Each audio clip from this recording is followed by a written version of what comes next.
رادیوی آزادی روز 5 مای نام بازدو قربانی دیگر از طرف تاجیکستان در مناقشه اخیر در مرز با قرقیزستان را نشر کرد. اکیمبای نیازوف 39 ساله و نصرت الله نبیوف 20 ساله هر دو ساکنان جماعت چارکوی اسفره یکی از نقطه های داغ جنجالی مرزی روزهای 28 و 29 اپریل سال جاری بودند. شکرخان سمیف رئیس جماعت چارکو مرگ این دو ساکن این جماعت را تصدیق کرده گفت است که یکی از آنها نصرت الله نبیوف سرباز بود. مقامات تاجیکستان تا کنون رسما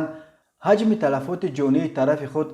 در جریان مناقشه مرزی با قرقیزستان آشکار نکردند. روز 4 مای یک منبع آزیا پلیوس در ماموریت ولایت سوخت خبر داده بود که در مناقشه های پایان ماه اپریل در مرز از جانب تاجیکستان 19 نفر کشته و 88 نفر زخمی شدند. با گفته او 15 نفر در اسفره و 4 نفر در نویه باباجان غفوروف جان باخته. از این 19 نفر کشته شده 10 نفرش شهروندان ملکی و 9 تن باقی مانده مرزبانان و کارمندان دیگر نهادهای انتظامی تاجیکستان می باشند. با اطلاع این منبع همین طور 64 نفر در اسفره و 24 کس در باباجان غفوروف جراحت برداشتند. اما نشر اسم باز دو قربانی مناقشه های اخیر از جانب رادیوی آزادی اطلاع این منبع در مورد شماره کشته شده ها از جانب تاجیکستان را زیر سوال میبرد، چون که در حالی که منبع آزیا پلیوس شماره کشته شده ها را 19 نفر میگفت،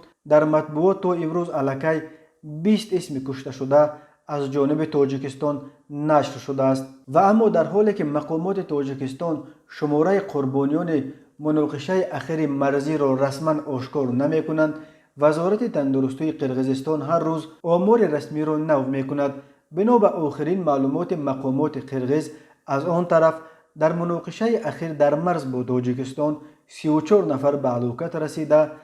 149 تن دیگر جراحت برداشتند. وزارت کارهای قرقیزستان اخیراً گفت جسد بیش از 25 نفر در نتیجه تیراندازی از مینامیات کشته شده را در نزد سربند آب تقسیم کنی گلفنای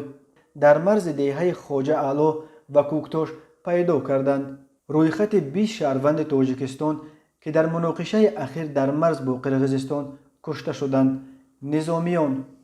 نصرت الله نبیوف 20 ساله جماعت چارکو سرباز، اصلدین عبدالزمانوف 20 ساله سرباز نیروهای مرزبانی از جماعت همدانی نویه نورآباد، عبدالله سعیدوف 26 ساله افسر نیروهای مرزبانی از جماعت عزت الله حلیموف نویه نورآباد، مهروزالدین مهردین 26 ساله پزشک قشونهای سرحدی در اسفره، محمدالله رجبزاده افسر 26 ساله دسته تعیینات مخصوصی امان وزارت کارهای داخلی تاجیکستان، جسورجان سویرقلوف